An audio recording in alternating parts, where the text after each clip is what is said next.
Welcome back. Welcome back to My Room is on Fire. Let's fucking go. The boys are back. The boys are buzzing. We back with episode 5. We know it's been a year, over a year now, since the last episode dropped, and we apologize. That's on us. We've been busy. We're dropping for y'all on probably the most important event that's happening tomorrow. Mm-hmm. What event is that, brother?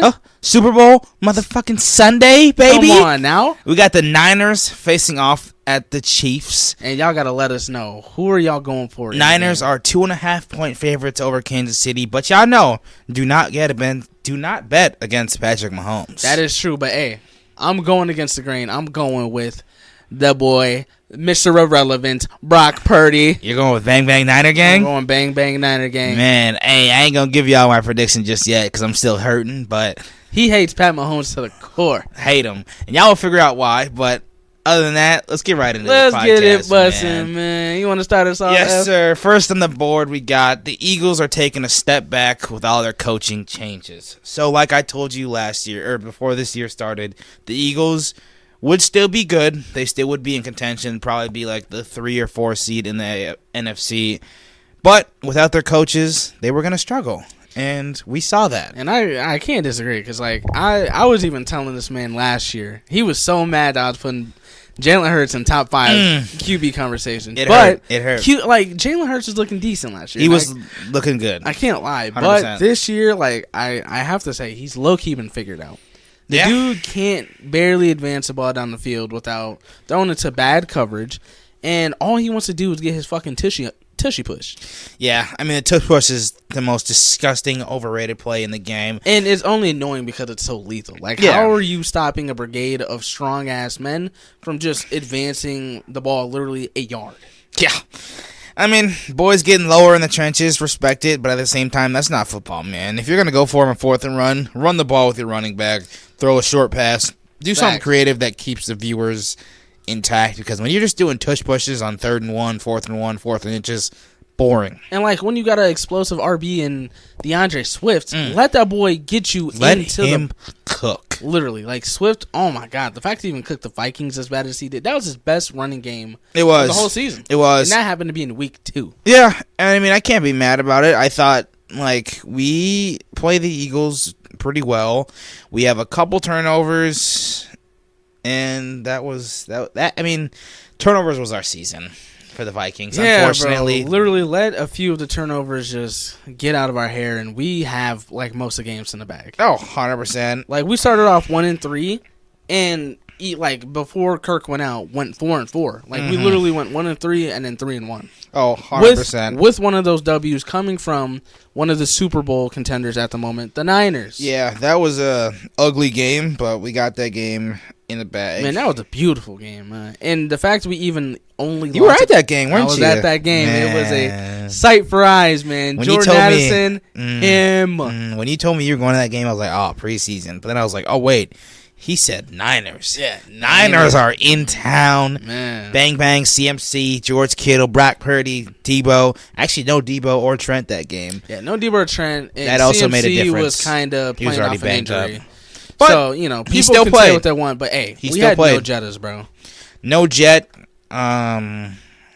Yeah, that was our offense. Like we didn't have our number 1 receiver, and we didn't know how Jordan Addison would do in his first game without our number 1 receiver, and he showed the fuck out with over 100 Hawkinson had a good game too. Hawkinson made big plays that we needed. But let's not get off track. Let's keep it going. Let's get going. We're gonna go to QB injuries since that's kind of next on the list here. Yeah. Tough year for the quarterbacks in the NFL. Really, a lot of backups that have a lot of potential. You know, I want to start in Cincinnati. Mr. Burrow going out with that wrist injury. That was a tough look for the brand out there. I don't know. I feel like Joe Burrow makes it. Obviously, he makes a difference. He's top 5. Makes a big difference, bro. Honestly, the Bengals could have definitely had a chance of getting playoff talks, but like, as soon as, you know, Joe can throw the ball, it was kind of right. Yeah. I mean, when you can't throw the ball, it's kind of pointless being a QB. That was tough. Herbert going down, that was very tough for me because, like I've told you for years now, if the Chargers can stay healthy, I think they will crown the AFC West over Mahomes I think they can beat Kansas City twice with Justin Herbert, and the talent that they surround Herbert with. Hot take alert Is insane. He's Keenan crazy. Allen, Mike Williams. You've got Gerald Everett, who's still a pretty good tight end. You have one of the best running backs in the game, Austin Eckler. A pretty good defense. Joey Bosa. You got some good linebackers. You got a couple good corners. You got Derwin James still, who's playing very well. Derwin James, hitter. Hard hitter. But that was tough. And then Mr. Chains, Mr. Kirko. Yeah, I kind of do want to go through the list real quick just to, like, literally let you guys know just how many QBs Hell yeah. It's starting 14, were wasn't injured. there? I mean, I'm going to go through them. So we already talked about Joe Burrow. Yep. We're about to talk about Kirk. Yep. Yeah, Kirk was out. Justin Herbert went out. Daniel Jones went out. Ooh, ACL. Yeah, he was pooped, though.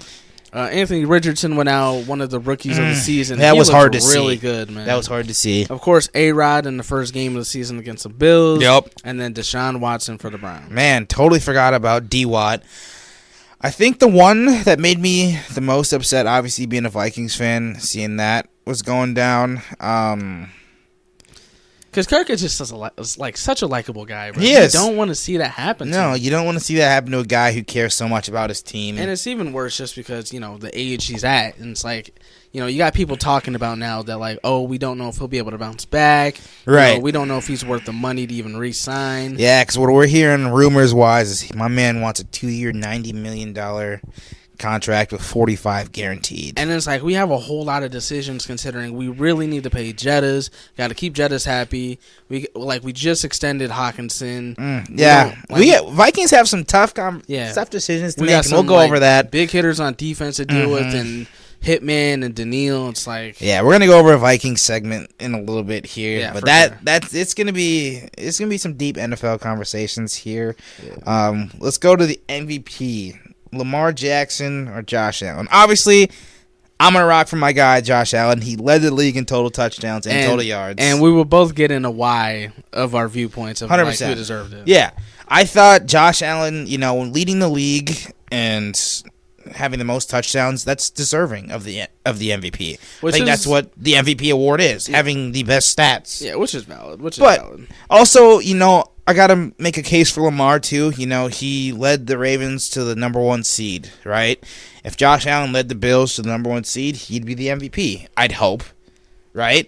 But the interceptions and just like the way that Josh Allen started off, or the way we started off our season 6-6, that's a tough thing to do, but, can't get into this just yet because we've got some other topics. So, we'll go over what the stats were for them. So, Lamar winning MVP this year, he had 3,678 yards, 24 touchdowns, 7 interceptions, and had a QB rating of 102.7. Valid. Respect. Josh Allen, 4,306 yards, so he had about 700 more yards, 29 touchdowns, 5 more touchdowns. But let's add this. He also had 15 rushing touchdowns. Yeah, so in total, he almost had 50 total He had touchdowns. 51. That's just his passing. 18 interceptions, which is definitely... That's the league second behind Sam Howell. Unfortunate. That's 11 more interceptions than Lamar, and then only a QB rating of 92.2. Yeah, he was not as accurate. Which is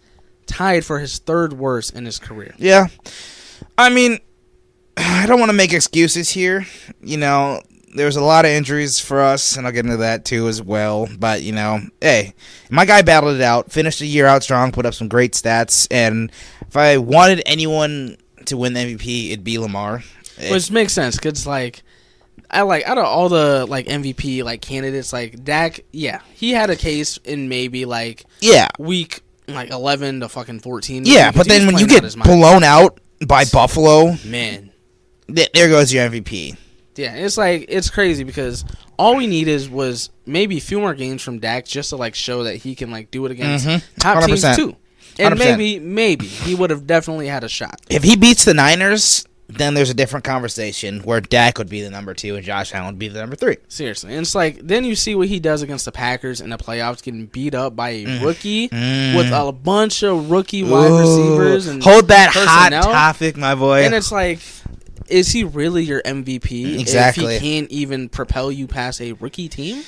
Right? We're going to get into that. We got some hot topics NFL-wise. So then you take out Dak, then you get Brock into the conversation. Which in my mind, Brock Purdy is a very controversial MVP.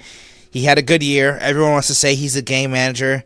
But in my mind, Cam Newton has some serious hate right Cam Newton is saying he doesn't hate, but my man is ripping Purdy. But it's shade all day. Talking about the 10th best player, like, yeah, but he makes it work. It's not his fault that he just happened to be on a team with loaded weapons. Thank you. Like, you he get came that. into a situation and persevered, bro. Right. Where Cam Newton also, did he have CMC? He had CMC, right? CMC. He had Greg Olsen. He had Olsen. Ted Ginn. He had Steve Smith. I don't know if he might have had him for a season, maybe? Maybe one season, but he had some good wide receivers. And then he had dogs on defense with Luke Kuechly. Luke Kuechly, he had some great safeties. He had a good defensive end, so we can also say he's a game manager. Right, like you went 15-1 and then was Lost scared the to Super dive Bowl? on a fucking Oh my ball, God, bro. yeah.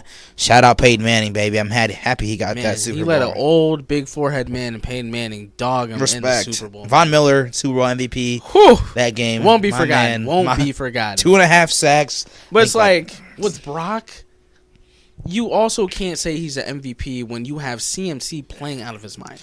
Yeah, and in my mind, Brock Purdy is probably.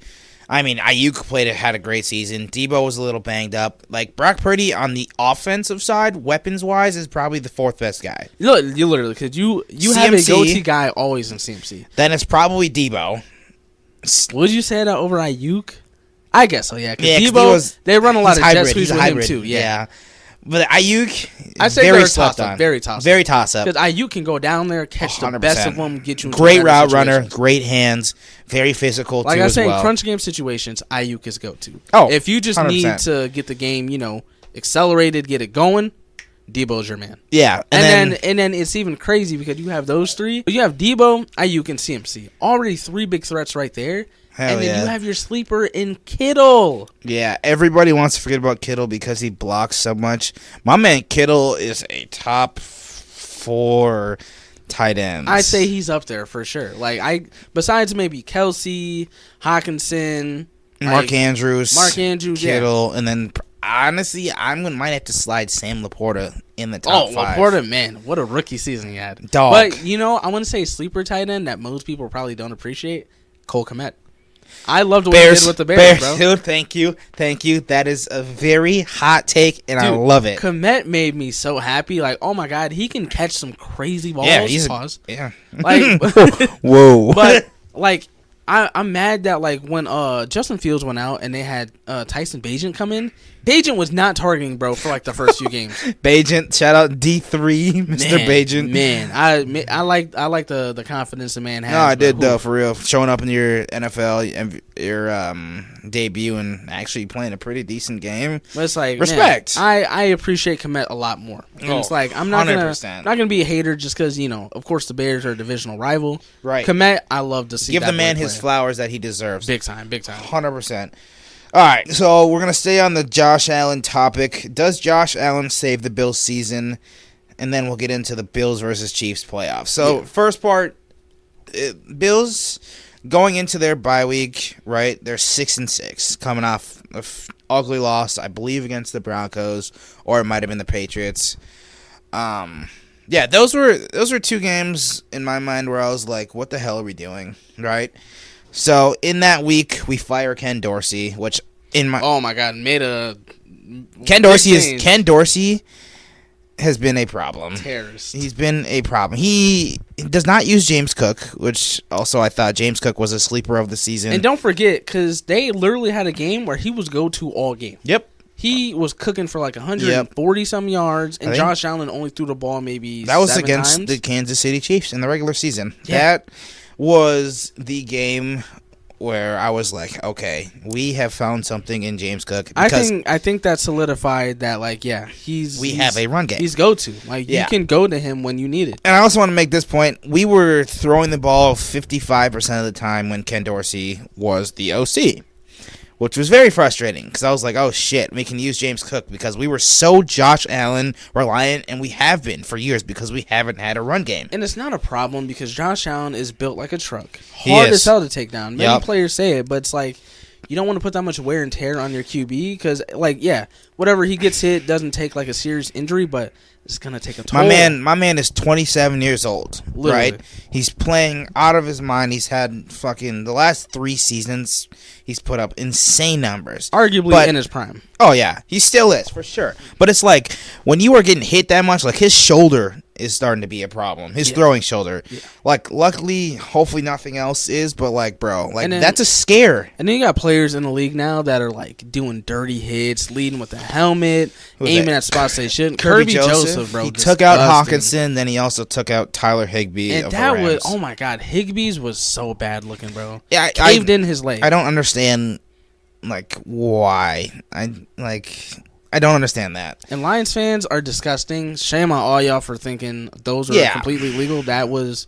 Shout out Stafford for pointing that shit out, too. Yeah, and they tried to come at Stafford for it. Stafford was 100% right. Mm-hmm. But yeah, no, I think going into the bye week 6-6, firing Ken Dorsey was huge.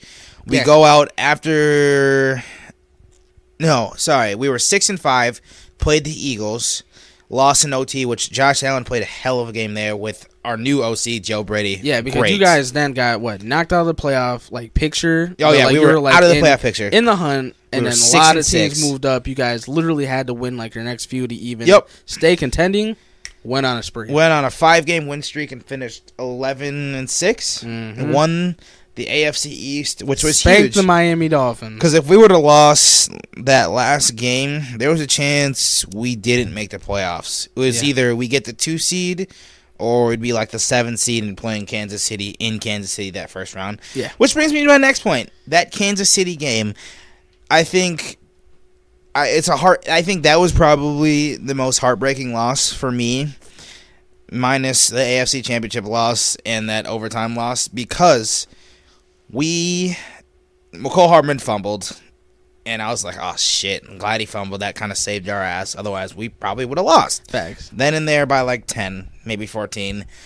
But we go down, we just couldn't get that first down, and Tyler Bass misses the field goal.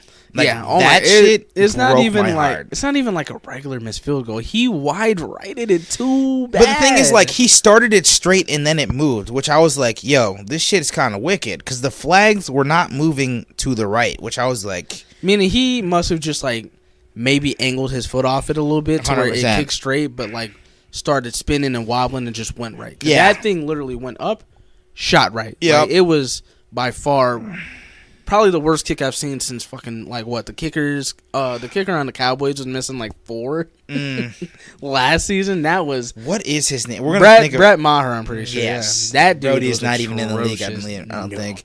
But I do want to point this out. Oh, wait. Let me ask you a question real quick. So let the Tyler Bass field goal hit, right? 27-27 goes OT.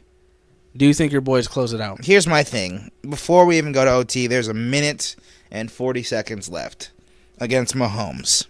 Yeah, which is by far a lot of time. The most deadliest QB.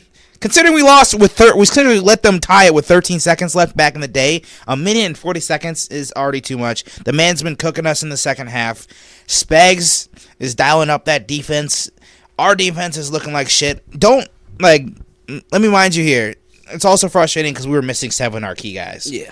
So that was tough already, but we're going still toe-to-toe with the greatest quarterback in this era right now, Mahomes. But I can say, if y'all had Gabe Davis, it would have definitely opened your offense a little bit more. Physical, down-the-field threat. Literally, and then, you had a solid third in Shakir. I want to give Shakir flowers. He literally turned up the Jets this season. He has. He was an outstanding underdog this year, dude. Seeing him get catches at were Gabe Davis type catches, I was hold on, made me super happy. I was like, who is this man? Made me so happy. But getting back to your question, if we go to OT with Mahomes, obviously if they score a touchdown, I think we still get a chance to score a touchdown because they changed the rule because of what happened a couple years ago. So we'd still get the chance to possess it. Isn't it crazy that y'all been going that toe to toe that they had to kind of even? Which is a fair point though. You don't want to see a team go toe to toe. It's 36-36, go to overtime, and then one team scores and wins. Obviously, you want your defense to make a stop, but it's hard. You're playing the best QB to play the game right now. But if we were to go to overtime, I think I don't know if I have the confidence to say we would have won because of the way Diggs was dropping the ball. True. Because of the way Trent Sherfield was dropping the ball. And Kelsey was kind of feasting. Kelsey was eating. The thing that pissed me off was we stopped throwing the ball to Kincaid. Yeah. My man was eating in the first half.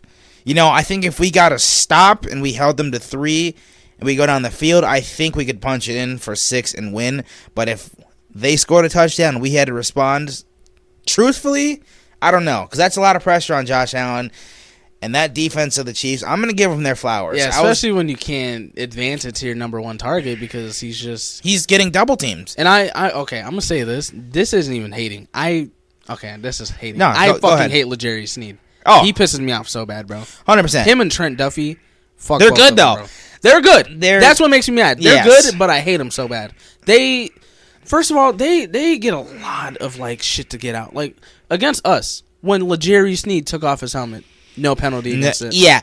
I think the Chiefs get a lot of penalties that aren't called. At all. And it's because, come on now, they're the new America's team, you know? Yeah, like, come on now. But it's like, they do play very good defense, but a lot of the time, L'Jarius Sneed gets a lot of help. He's a very physical corner, which I think he gets away with putting hands on wide receivers a little too much down the field. But at the same time, I respect it because most of the times the wide receiver is giving them back. But I don't know. I just think with Diggs, dropping that deep ball that was put in a bucket by Josh Allen. God, straight through the arms. I don't understand how he doesn't catch that. Either high point the ball or do something else. Catch the fucking ball. Like close your arms and make sure you're even able to. Like, if you have your arms like this, where do you think the ball is going to go? It's going straight through like it did. Yeah, there's no excuse for him dropping that ball either. Josh Allen put that on a rope. He dropped it right in his breadbasket. That's a caught ball. Worst comes to worst, we get 3 fucking points out of that. And, bro, like, he's made that type of catch. Minneapolis Miracle, bro. Of times, bro. Like, he caught that pass from Keenum. Barely caught it off the ground. Still kept himself afloat. Almost went out of bounds. Got it past the defender. Touchdown. Got us the game. Yeah. That would have literally been the Buffalo Miracle.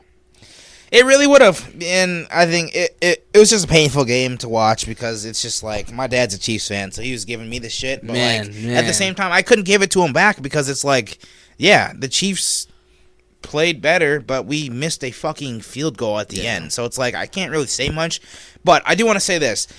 The day after we lost, Ryan Clark and some other people on the air were ripping Josh Allen, which I don't understand. My guy had 2 rushing touchdowns and a passing touchdown, 3 total touchdowns. And then he's got you in position to even make the field goal. Like, he can't control a wide right. You don't see that often. No one's just wide righting field goals just because. And without Josh Allen, the Bills wouldn't have even made the playoffs Exactly, this season. Bro. Take Josh Allen. Let him get hurt for maybe those next 3 weeks where you guys were 6-6. Yep. Probably 6-9. Bro. Yeah. Oh, yeah. And we're not beating the Cowboys with the way they were playing if there's no Josh Allen playing. Who's your backup QB? Kyle Allen. Yeah, and you have... He's not bad. He's like on the same level as Sam Darnold. Sam Darnold's not a terrible QB, but he's not a great QB. Yeah, he's in a bad situation. Yeah, like he's a tier lower than I'd say Jake Browning and backup QBs. But with him, you're definitely not going to see the type of physicality Josh Allen can take, where he can't get a ball down the field, so he'll just get you 10, maybe even an extra 5, maybe 100%. Even 10 yards. Yeah. So it's like, So definitely, like, you can't rip Josh Allen. Josh Allen is a hell of a QB. Definitely, I'd put him top 3. I'm putting him at 2. I think that's top 3. Yeah, that's true. Dumbass. All right, next question. We're going to switch into the Vikings. So we have the Vikings are currently sitting at the number 11th pick, which is a tough one because considering this QB draft might be the last best QB draft we have in a while. Loaded. We have Drake Mays, Jaden Daniels, Caleb Williams, Michael Penix Jr. Like, you got some good let's not dogs forget, in there's a man out there who just won the national championship, J.J. McCarthy. Oh, yep, J.J. McCarthy. I was listening to this on the radio. Vikings should go after J.J. McCarthy. It doesn't show that he throws the ball a lot, but when he needs to throw the ball, he can throw a nice, beautiful ball. He's mobile. I've seen a lot of Vikings players kind of drift into a lot of different QBs. Like, I've seen people really want Drake May. I've seen some people want Michael Penix really bad. I just think Michael Penix is going to be like Tua. when he's flustered, you saw what he looked like in that. I don't know if you watched the national championship or not, but when Michigan got after Penix, he looked like Tua.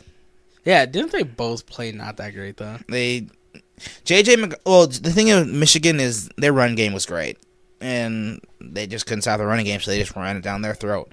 But when J.J. McCarthy had to make a throw, he made the throw. But I don't know. In my mind, like, Vikings sitting at 11, we need a quarterback. 100%. Yeah, and considering there's a lot more teams that really need a quarterback just as well, that Bears, were worse than us. Falcons, Patriots, Washington. I think there's others too. Let me look. You know, I don't know. For me, it's just Jets, Patriots, like he said, Broncos, because they're probably going to go up on Russell Wilson. Shit, maybe even the Raiders. No, Cardinals, yeah, potentially. The Raiders, definitely. I think they're pretty solid. Like, Kyler was looking good with him coming back. If they can get a wide receiver, they need talent, is what they need. They need do. players. They need. If they can get Marvin Harrison Jr., that could be a pretty nice combo. Dude, seriously, because they don't even have that bad of receivers. No, Hollywood Brown is all right. You know, I think their tight end's okay. I don't know. No, they don't even got him no more, I don't think. Because it was Terry McBride. Oh, yeah. But McBride is there. McBride's actually not bad. They got McBride, but yeah, Ertz is gone now. And they had McBride. Yeah, Ertz signed with the Lions. Yeah, tough luck. But yeah, they got James Conner as a running back, who isn't even that bad. No, I fuck with him. But then you got Michael Wilson, which I feel like he deserves so much more love this season. Didn't get looked at like that. But I mean, they got some decent players that I feel like could do a lot. Yeah, I mean, they were in a rebuild mode.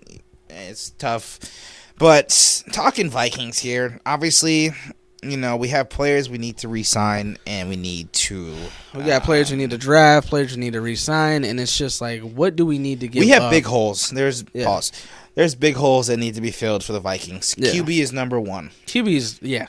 You can't move on with your future with no QB. Yeah, and the speculations around Kirk is he wants a 2-year, $90 million with $45 guaranteed. If I'm the Vikings, truthfully, even as a Vikings fan, we have actually been worse with Kirk Cousins since he's gotten here. We have regressed. The defense before Kirk Cousins, outstanding. The defense after Kirk Cousins, awful. Yeah. Minus, like, obviously those guys were there. They've been there for a long time. They got old, right?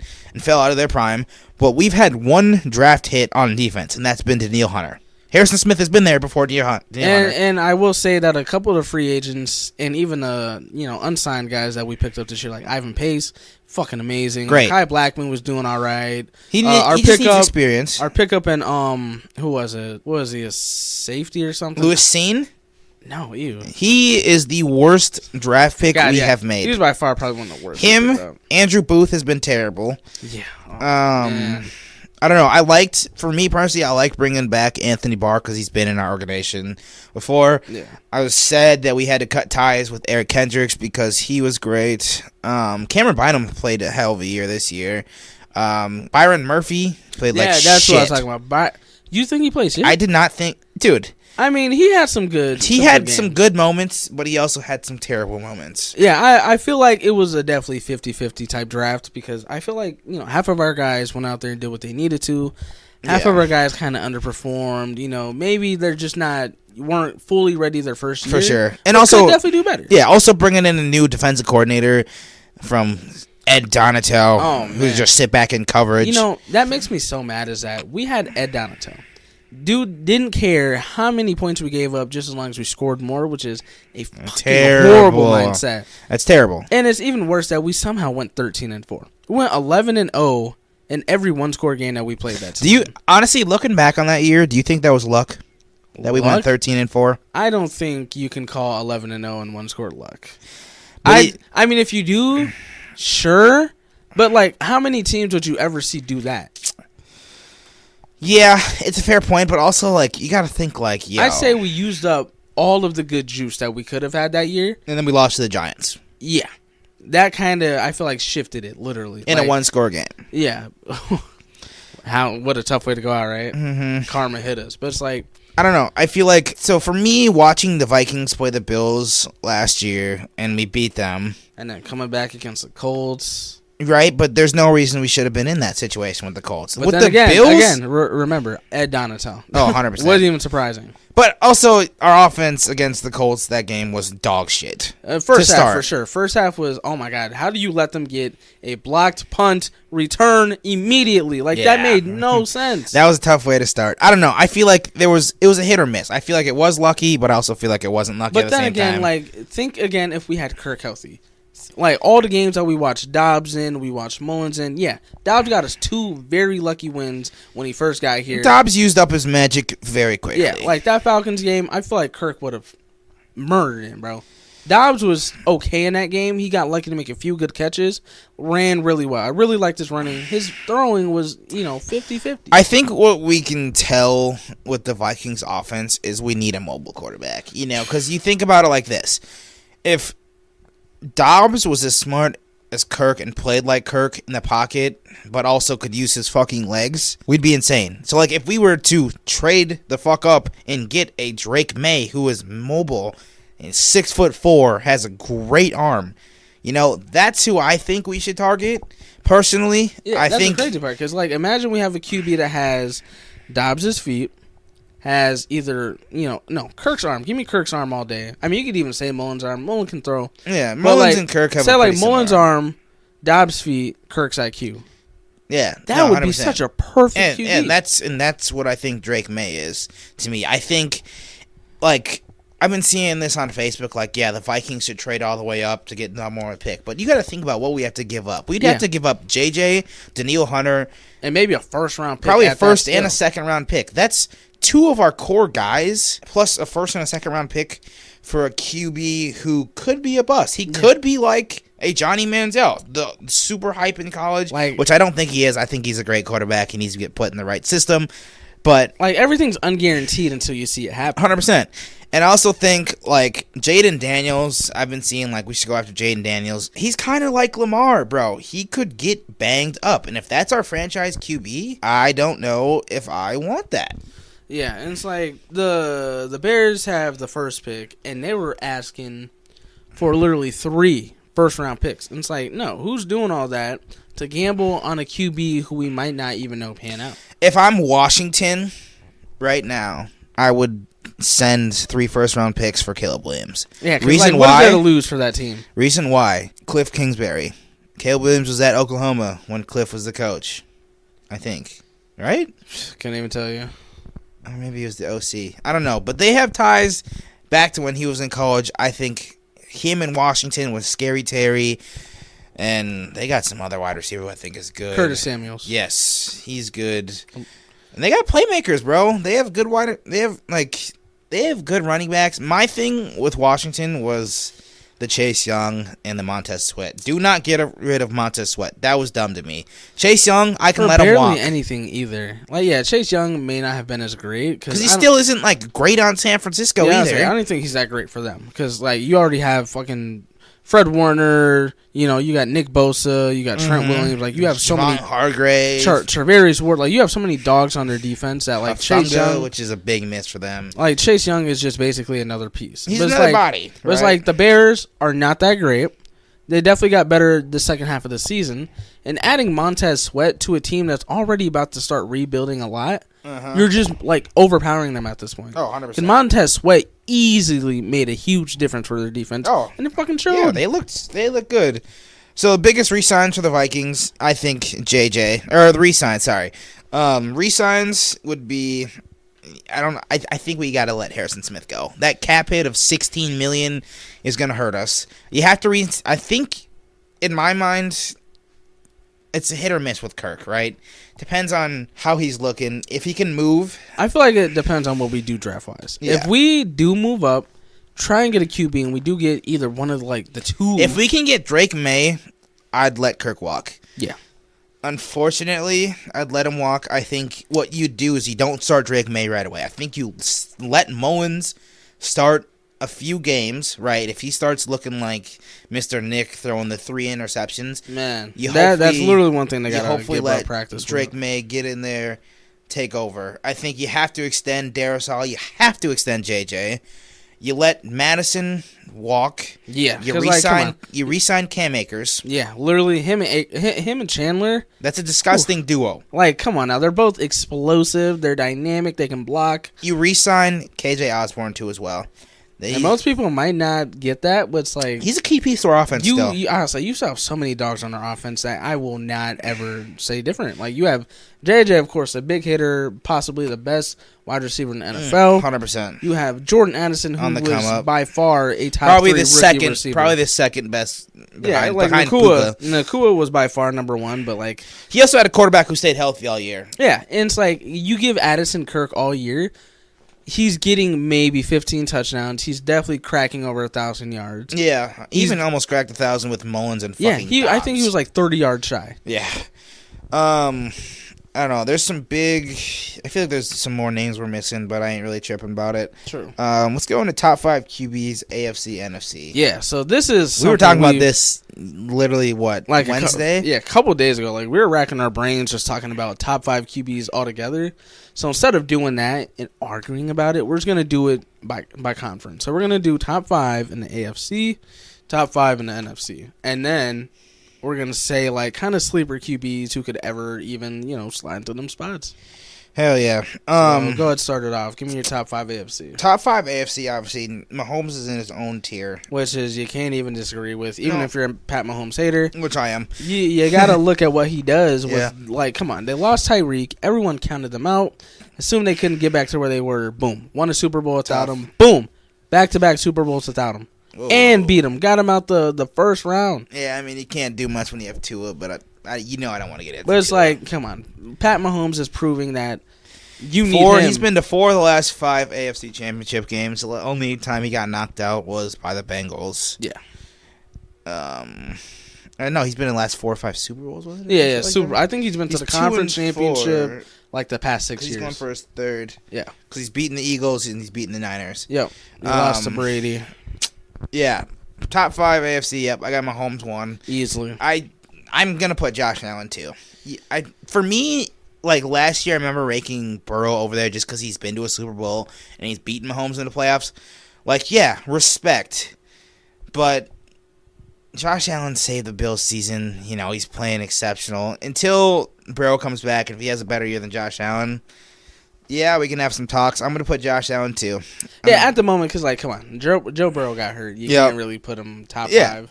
No, and I think... Yeah, I'm going to do it purely healthy, too. Yeah. Like, just at the moment. Yeah, so we'll go purely healthy. Yeah, I still think Josh Allen's 2. I think Joe Burrow's 3.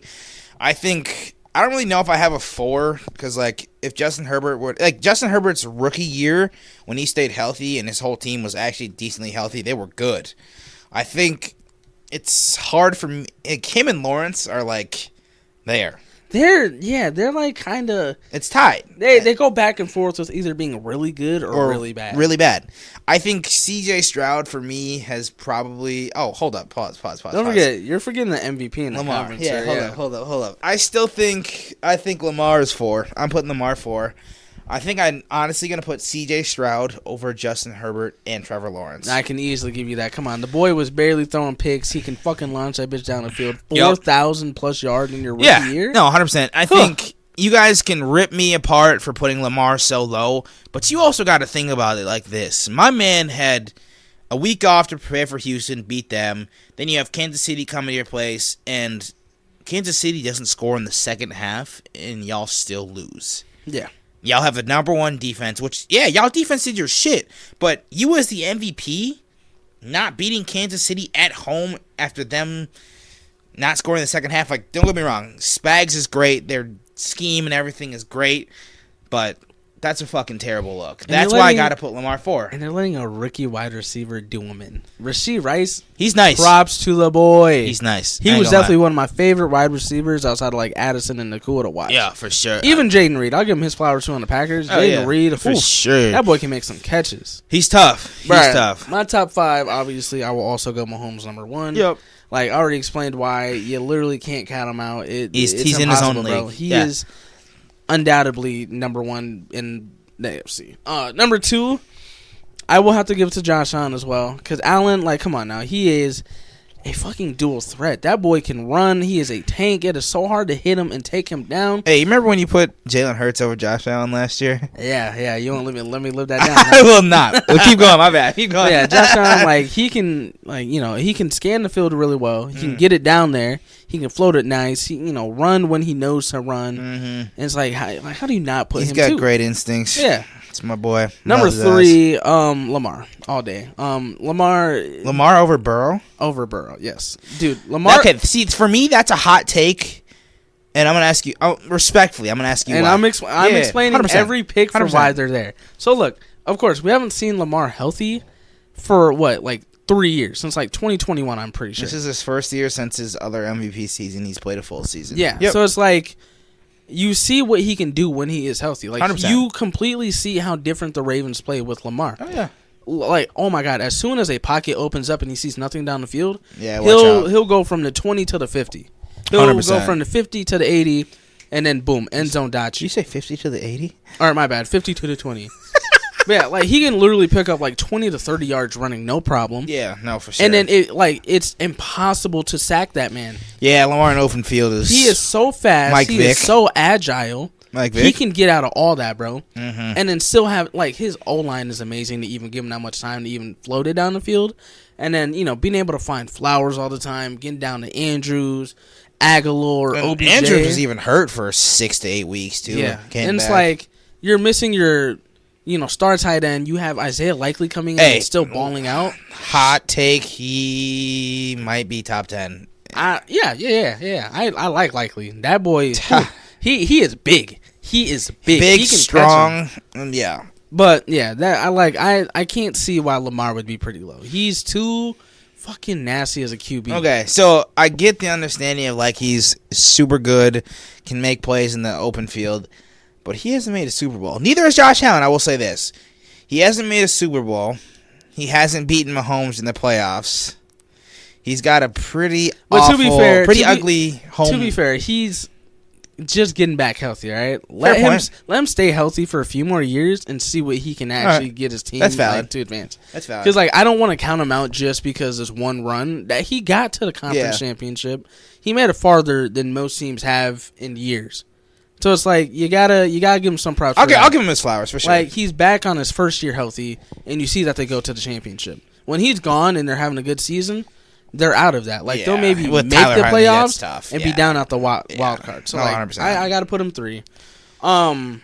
Healthy Burrow can definitely be 4, but I'm liking how Stroud's looking. So you'd put Stroud over Burrow? Yes. So you're putting Stroud 4, Burrow 5? Yes. That's a very high. Okay, I respect it because C.J. Stroud put that shit on without Tank Dell. Without Noah Brown for part of your season. Right. And then let me give you why. Nico Collins was banged up. So he has a lot of stars, on the receiving end. Mm-hmm. He's making Tank Dell looking like a machine who arguably probably would have been, a offensive rookie of the year in that conversation. He would have been. Had he not been hurt.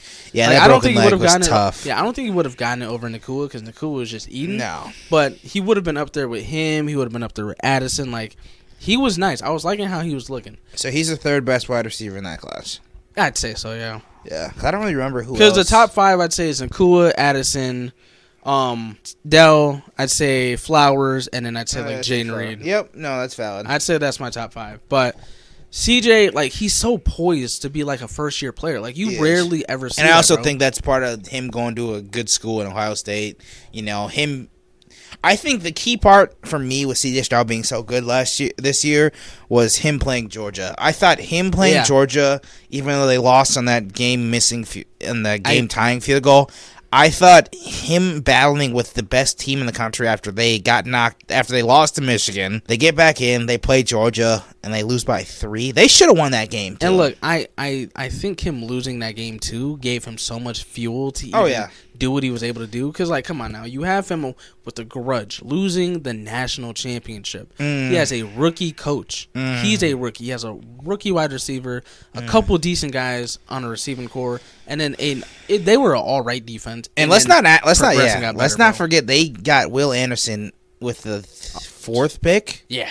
CJ But like Bryce Young won to the Panthers. I know the Panthers are regretting that. I'm happy for CJ that he actually went to the Texans, because if Bryce Young would have went to the Texans and CJ would have went to the Panthers, I'd have been really pissed. It sucked to see the Texans be like so bad for so long, because they were really good with Deshaun Watson and D-Hop, JJ Watt. Like they had a fucking dog in the team, they were bro. Good. Devin Singletary in his prime. Oh, yeah, well, like they got those guys, and you have CJ Stroud throwing hella good passes. He's a hella very touchdowns. accurate QB. Yeah, accurate as fuck. Like he was literally not throwing interceptions for a hot minute, and still ended the season with what, less than 10? I'm pretty sure.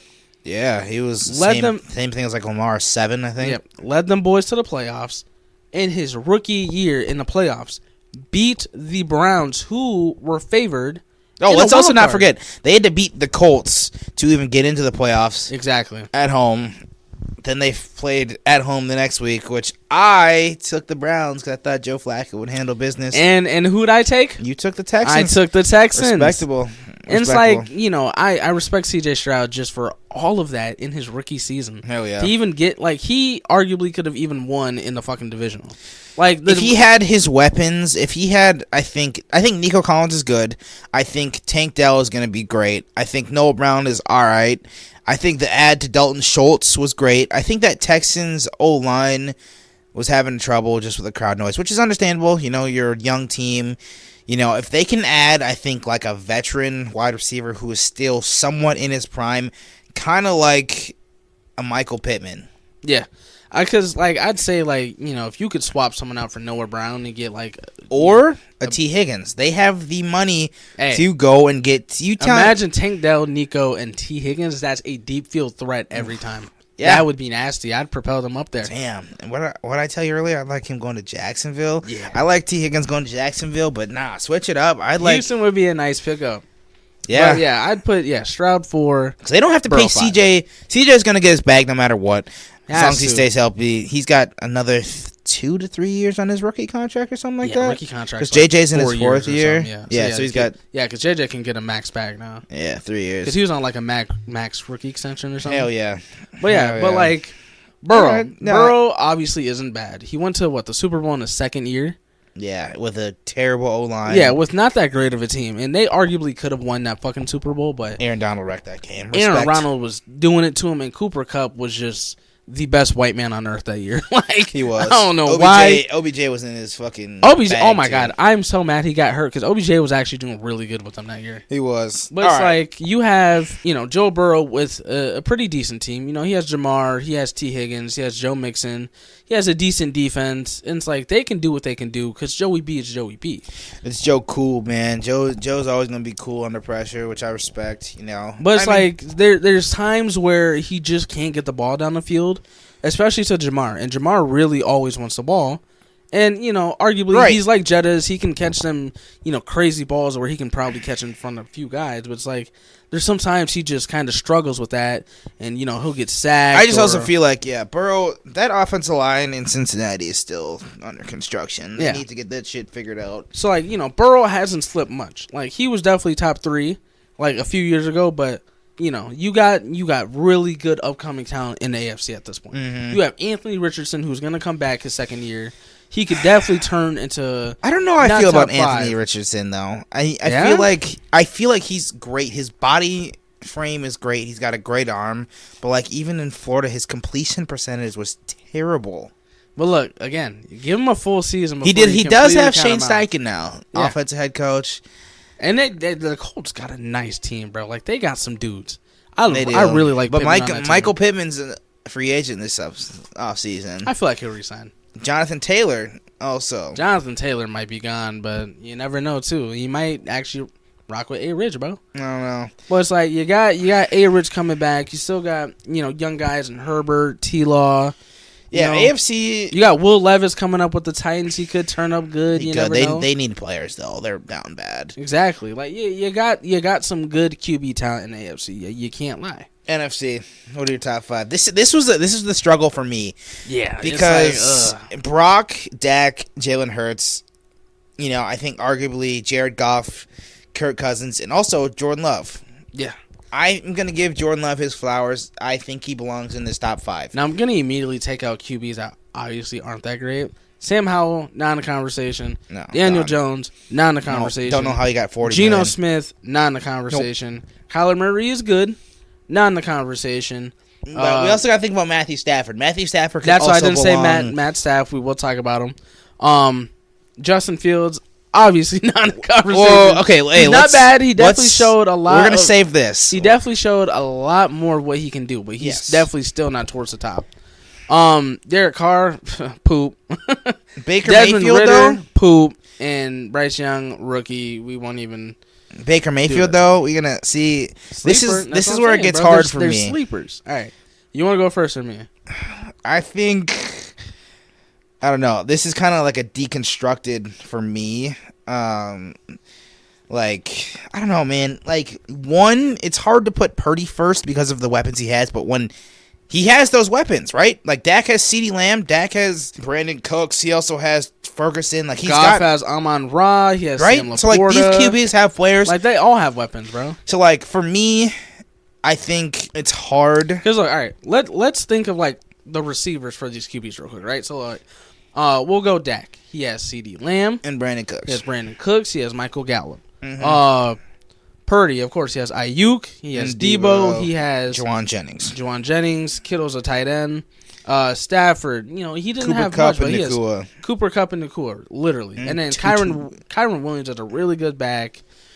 Yeah. And it's like, Goff has Amon-Ra. He has Josh Reynolds, which he fucked that. Josh Reynolds is okay. He can make some. He really has catches, Amon-Ra. Yeah, pretty much. And Laporta, which is unfortunate.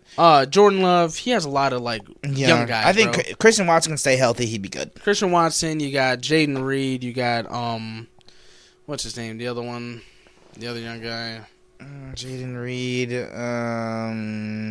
God, why is it slipping? Dude, I don't know. He was on my fantasy team for a little bit. I can't remember, but I'll go I'm Bucks. Gonna find him. I'll go Bucks. Go I think Mike Evans is great. I think Chris Godwin, who definitely deserves some more love, bro. He was not getting as fed as he could have that season. Still 8. That's kind of about. I mean, obviously Jalen Hurts has Devontae Smith and AJ Brown, but it's like Hurts himself just isn't that great. Yeah, and I just can't. All right, they do got Dontavian Wicks on the Packers too. Yeah, facts. I can't put Purdy first, right? It's hard. Understandable, but like you also got to think about damn, Purdy did have the best year of all the NFC quarterbacks, which makes sense because I think I'd go. Can you put Dak first? No. So Romeo Dobbs. Yeah. I just can't put Dak first. Yeah. Hurts first? What? Could you put Jalen Hurts first? For QBs? No. In the NFC? No. Okay. Not even close. But can we put Purdy first? I think he's literally the safe bet. Okay. Though. I think what I'm going to go Brock Purdy 1. Yes. I'm going to go Jared Goff number 2. I was thinking that. I think I'm going to go Dak Prescott 3. He's a great regular season quarterback. He's always really good in the regular season. But it's like, he's really only feeding CD, and it's like... 4, I'd go Jalen... No, I'm going to put 4 as Kirk Cousins. I still think Kirk Cousins is better than Jalen Hurts. Jalen Hurts is more mobile, obviously, but you see how that panned out. I'd put 5, Jalen Hurts. No, actually... Jordan Love. I'm going to have to take Kirk Cousins out of this top 5. I'm gonna go Jordan Love at 4. I'm gonna go. I'll agree with that just because Kirk didn't get to play the whole season. Let's go top 6. Top 6. We gotta go top 6. Fine. Just one for me. Yeah, it's hard to go with the NFC. NFC, you understand the big hitters, but NFC has too many 50-50 / dog guys. Yeah, I'm gonna go 1 Purdy. Valid. I'm going to go 2 Jared Goff. Valid. I'm going to go 3 Dak Prescott. Valid. I'm going to go 4 Jordan Love because I think he had a hell of a season. God, Jordan Love can make some crazy shit happen. I'm going to go 5 Kirk Cousins. I'm going to put Jalen Hurts 6. And then honorable mention for also tied for 6, Baker Mayfield. I knew you were going to say Bake. I like Bake, bro, but it's like, I don't know. Yeah, I mean, it's tough because Baker's always had those TOs in his... But it's like, then you look at a dude like Stafford, too, who's very young and poised. Okay. Or not young, but he's a vet that's super poised and was battling with the Lions. Give me Stafford over Hurts. Yeah. I'll put Hurts 7. Yeah. Because, Stafford, you can't, Look at the 2021 Super Bowl. That nigga played out his mind. He did. And then it's like he beat the Niners twice. He has so much experience to be that good. And like, niggas like, how you mixing no look passes and shit, and niggas trying to say, "Oh, that's Mahomes-esque." Stafford's been doing this before. Years before that. Mahomes was him. So it's like Stafford still has that swagger that like he can make that shit happen, bro. I think the NFC is like probably the most wide open. I say it's the most well-rounded conference, where the AFC is like you have the top 5, and then kind of like the rest of the guys are dog shit. Just like the NFC, where it's like anyone could do good, anyone could be bad. Maybe you gotta put. I think I put Matthew Stafford 6. All right, yeah, I'll go Purdy. Or no, I'll put him Matthew Stafford 5. I'll put Kirk Cousins 6. I'll go Purdy first, of course. I'll go Goff second. I'll definitely do Dak third. Right, I think those are the best 3. I think that's definitely top 3 for sure. And then it's like once you get to 4 and 5, it's like 4 you could put Stafford. That's what I'm saying. But also I think Jordan Love belongs. I think Jordan Love is definitely 4. All right, Jordan Love is definitely 4 to me. And then 5. 5 is where it gets tough because you have like 4 guys. You have Hurts, you have Kirk, and you have Stafford and Baker. Yeah. I mean, either way, bro, they all got their flowers this season. No, I don't think I can put Stafford. I don't think I could put Baker. Okay, so I can't put Hurts either. I think you have to put Stafford in there. I think you could leave out Hurts, and I think you could leave out Baker. It's just like, I'll do Stafford. I mean, they were 10-7. Right. They still got 10 wins, They won their bro. last 8 of... Like, Baker is in arguably the most trash fucking division in the NFL. Oh, he is. And was still battling with the weak-ass Falcons and the weak-ass Saints. Yeah, the Buccaneers and Saints both ended at 9-8. 9-8, literally. And then the Falcons were a couple games behind at 7-10. But then you have the Seahawks, who were 9-8 and who were in playoff contention, that blew shit. Mm-hmm. And then you had the Rams winning. Mm-hmm. Because of who? Stafford. Matthew Stafford. So yeah, I'll say Purdy, Goff, Dak, Love, Stafford. Hands. Yeah, that's fair. All right. Now I think we're in a top 5 wide receivers. Oh, AFC versus NFC. It's hard to say for the AFC because there's so many dogs, bro. But AFC, obviously, you know how much I hate Tyreek Hill.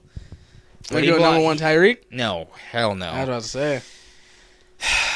I think Devontae, if he had a quarterback like Aaron Rodgers, Devontae won. Putting him 1. I can't. Bro. Who's better than him? Diggs? No, but I'm saying like there's games where Jacoby Myers was taking over. Yeah, but he also had fucking Jimmy G and Aiden O'Connell. So did don't act like Jacoby wasn't in the same situation with Adams. Jacoby is They're not on the that same great. team. He's not that great, but he was still. That's because Devontae's getting double teamed now and triple teamed. Jacoby was getting the same type of coverage after a while. He was not getting double teamed. Devontae's getting double and triple teamed because he's Devontae. But Jacoby Myers can still make some crazy Jacoby catches, Myers bro. was still eating. He's still. That's what I'm saying. So it's like I don't know if I could put Devontae first. Validly, if I were to rank my top 5 in general NFL, it could be different. I think AFC, I gotta go Tyreek Hill. As much as I do not like him, he earns his flowers at 1. Yeah.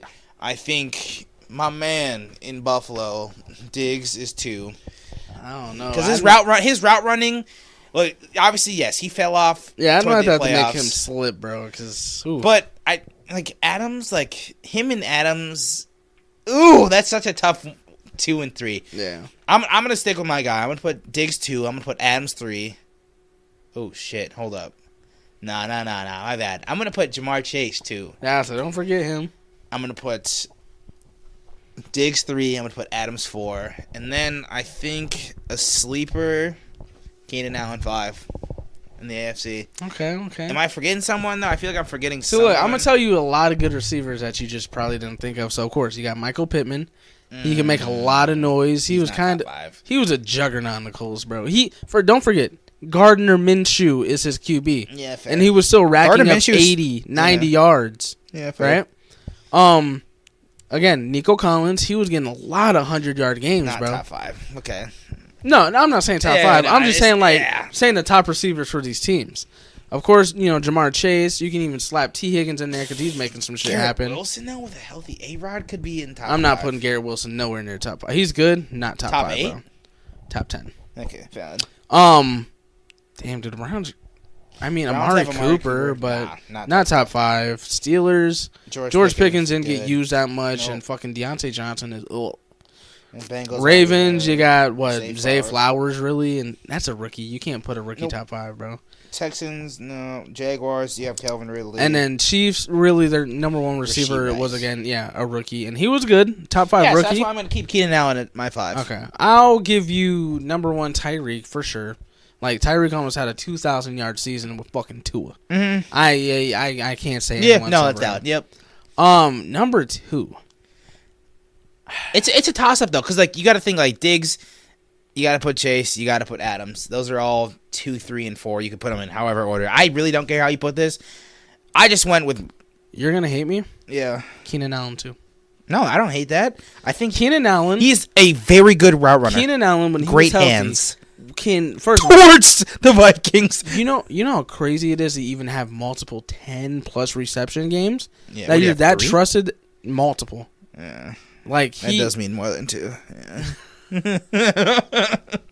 But like he's such a sleeper, and it's like Jamar Chase was good, but there's times where he couldn't get the ball either. Diggs, same situation, bro. We also got to think about like you can say this, but let's not act like they're not. But don't forget, there's wide receivers that can catch shit through that. Yeah, like JJ. Yeah. So it's like I won't hold that against them. No, I keep going with your list. But still, like, I respect it. But like Keenan Allen, I don't know. That bald man could just make magic happen. Dude, he's tough. All right, so you got Keenan Allen too. Keenan Allen too, okay. Sleeper. Might be a very hot take to people, but hey, I ain't gonna lie. Allen is up there, bro. He might have just put us on the map. I ain't gonna lie. I'm telling you. 3. Now this one it gets hard. The like last couple, bro. 3. Yeah, Diggs. I gotta go Diggs. Yeah. It's like Diggs had such a spectacular first half of the season. He was eating, bro. 100-yard game. Until we found our run game. Yeah. Then James Cook. And you can't be mad at that. No, James hell Cook no. took over. He got your wins. That's all that matters, bro. Yeah. Still broke well over 1,000 yards. Can't say none about that. I'd put Diggs number 3. Number 4, I can't put Devontae, bro. Devontae had a few good games. Yeah, I'd put Chase. Okay. Devontae had a few good games, and it sucks that he had to go from fucking weak ass Jimmy G, sadly, to he went from a great man in A-Rod to weak ass Jimmy G, sadly, and then even weaker Aiden O'Connell. Here's yes. Say you're number 5. You have Devontae Adams 5 then, and Jamar Chase 4? Or is Adams not even in your top 5? I don't think he's top 5. Okay. Really. So who's your number 5? So Chase is 4 for you, though. You're going to hate me for this. Nico Collins. At 5? Yes. Nico Collins. I don't hate you. I think I'd probably put... Let me tell you why, right? So, with the Texans, they obviously don't have many good receivers. Like, Tank Dell was obviously probably going to be their number 1 if he didn't get hurt. And he's a rookie, which is crazy. But, like, he's hurt. Now you got Nico Collins. You got Noah Brown. I don't remember who their other receiver was. But, Nico Collins, main target, right? They know he's a main target. He's still catching crazy passes. Yeah. He's still getting 150 yards. He's racking up yards like crazy with a rookie QB, bro. My thing is, I personally can't put him top 5. I respect your choice in putting Nico Collins I just can't, because Adams hasn't had QBs to get him such passes to even have good games. That's fair. Same shit with like Calvin Ridley, because he could have probably been like one of Calvin Ridley's problem is he drops the damn ball too much. Yeah, like if he could catch some bitches, he could definitely be top 5. And then let me make this point before we move too far. So Jimmy G and Brock Purdy, right? They both played for the Niners. Everyone wants to rip Jimmy G for being so ass now. But you think Brock Purdy would be the same if they were like interswitched? If Brock Purdy was on the Raiders, he'd be dog shit. I don't think he'd be dog shit. Let me take that back. I don't think he'd be as good as he is right now because they don't have the weapons. When Jimmy G was in that offense, he had a career-winning record. He took them boys to the Super Bowl. But to be fair, he was also on the Pats to get his record up there. Yeah, I mean, he learned under Belichick, right, and those guys. Then he got traded over to San Francisco. Learned under Shanahan. Took them to a Super Bowl. Obviously, they lost there, which was tough. But then he gets shipped off. They get Brock Purdy, and Brock Purdy's doing the same thing they're doing now. So it's like, hard to say Jimmy G is ass. So are you saying with the team they have now, any QB that comes in is basically a if you put Kirk in that Niners offense, Kirk is eating all day, baby. Ayuk. If you put Justin Fields, hot take, in that in the Niners offense, mobile QB. This ain't even a hot. This is a spicy take, sir. I don't think they're making the Super Bowl, but I think they have a winning record with Justin Fields. I'll give them 9-8 and barely. Do you think the Rams are winning that division if Justin Fields is the Niners quarterback? Yeah. Do you think Trey Lance is better than Justin Fields, even though we've never seen Trey Lance play? And I've given Justin Fields so much shit over the years. If Jordan Love was in... See, look, Justin Fields isn't as bad as people say. Yeah. It's just like I'll say that he's not to the point where he's poised enough yet. He's not getting... He cannot read. Yeah. He's not getting to his reads. He doesn't have good reads yet, right? He's quick on his feet. Yes. He knows how to very make athletic. Contact. Good arm. He definitely has a great arm. He can launch it down the field. Let him get his reads off and let him, get an O-line that can give him enough time to even get reads. 100%. He'd be a lot better. He needs another wide receiver. Yes. DJ Moore is fantastic. And, Darnell Mooney is decent, but he's not that great. He'll always be a number 2. He's a deep ball threat, I'll say. Cole Kmet, like you were saying earlier. Sleeper dog, end, baby. They needed a running back after they got rid of Montgomery. Yeah, and Deontay Foreman is nice, but Khalil Herbert. He had like 2 good games. Yeah, no. If we put Jordan Love and then not Jordan Love is, oh my god, he's spanking niggas with that team. Okay, so that's a hot take. Okay, but that's the thing. Jordan Love is good though. Yeah. He's taking a team literally full of rookies on the damn Packers to the playoffs. He went to the divisional with the rookies, bro. Hold off. We're gonna get to that in a bit. Yeah. Next conversation. Or no, we gotta go NFC. Well, hold on. 5. Yeah, let me reiterate what my 5 was. I went. We were doing wide receivers, right? Yep. You went Hill. Yeah, I went Hill. You went Keenan Allen. I went Keenan Allen, Stephon Diggs, Jamar Chase, Nico Collins, and Devontae Adams 6. Let it be hot. Don't care. W. All right, NFC now. NFC, you already know who's got the number 1. Jets. So this one's hard for me, right? Because we have CeeDee Lamb, we have Amon-Ra, we have AJ Brown, we also have Devontae Smith, we have Mike Evans, we have Brandon Ayuk, and Debo. Debo's like I don't know. He's too running back like. Yeah, he's like too much of a do-it-all guy to just really be a receiver. Yep. I don't think there's besides. Yeah, no one in the NFC South is really top 5. Like Mike Evans. I said, besides Mike Evans. Yeah, no one from the Saints, Falcons, or Panthers. Yeah, facts. 9. So the Rams, Puka. You have Puka Nacua and Cooper Kupp. The Niners. Cooper Kupp's not top 5 anymore. Nope. Not anymore. Yeah, but then you got Ayuk in that division. You got fucking DK Metcalf. Tyler Lockett still you can consider. Tyler Lockett's not top 5. DK is not top 5 either, but he is definitely their best wide receiver. Yep. No one on the Cardinals really. Rondale Moore doesn't even get touches like that. And our division, obviously Amon-Ra. You got fucking the Jet. Christian Watson. You got Jettas. Addison's not top 5 yet. And then DJ Moore. Yeah, we can't forget. So DJ Moore, Jettas, Watson, Amon-Ra. And then NFC East, you got CD, AJ Brown. No one on the Giants. No one on the Commanders. So basically, no. Don't even say McLaurin.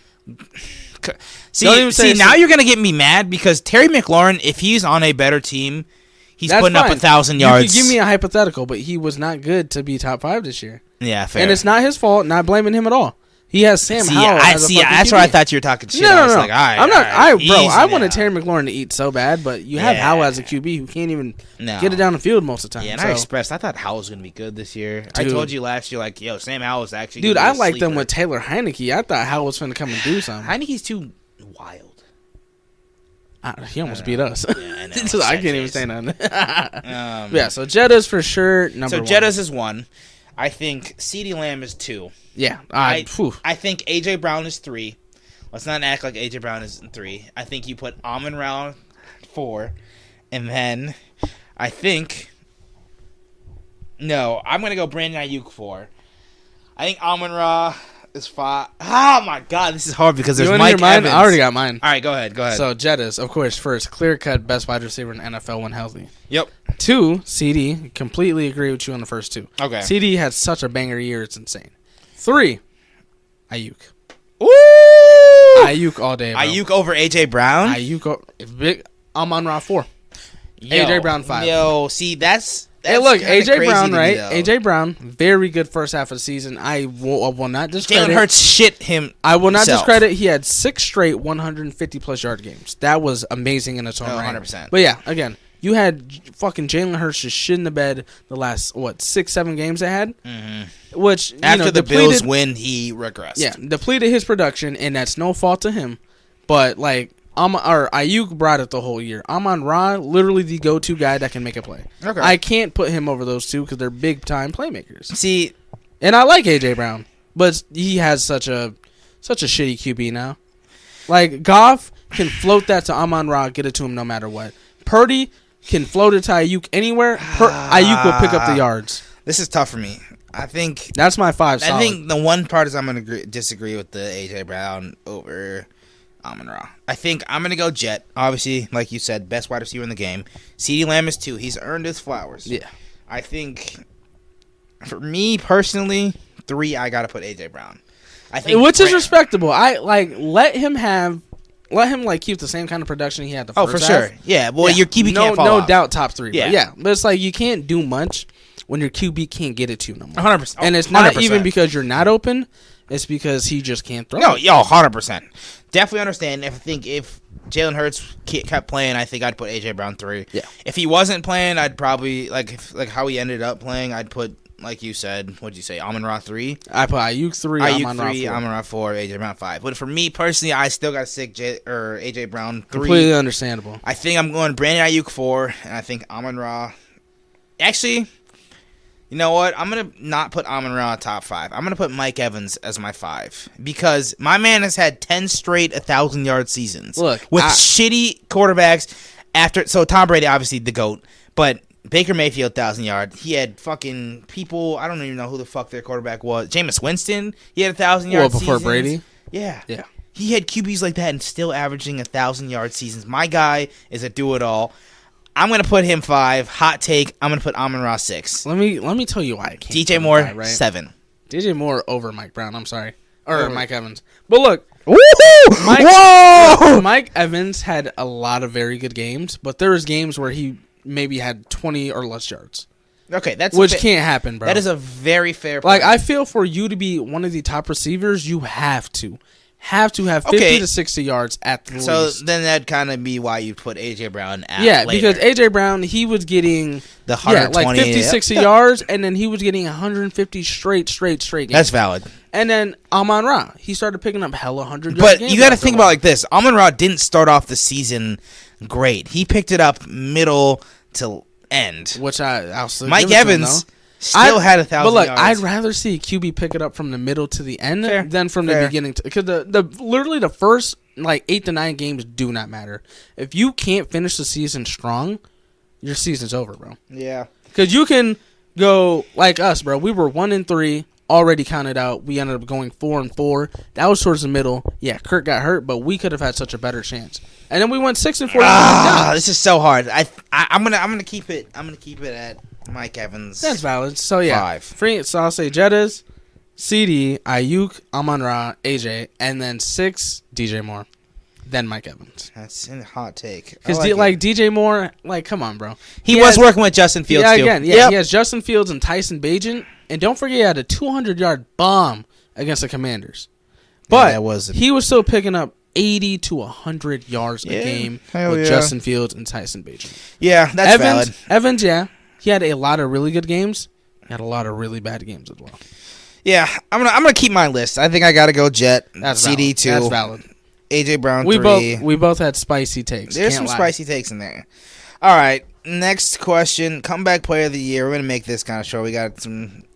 Basically, did we think Joe Flacco deserved it over either DeMar Hamlin or Baker DeMar Mayfield? Hamlin shouldn't have even been in the conversation, my man. As much as I love him, bro, he played 4 full games. And let us tell you now, we understand because again, Ephraim There's is no a hate. Bills fan. Yeah, Ephraim is a Bills fan. No hate coming. We this understand way. he literally died. Literally came back. Sad.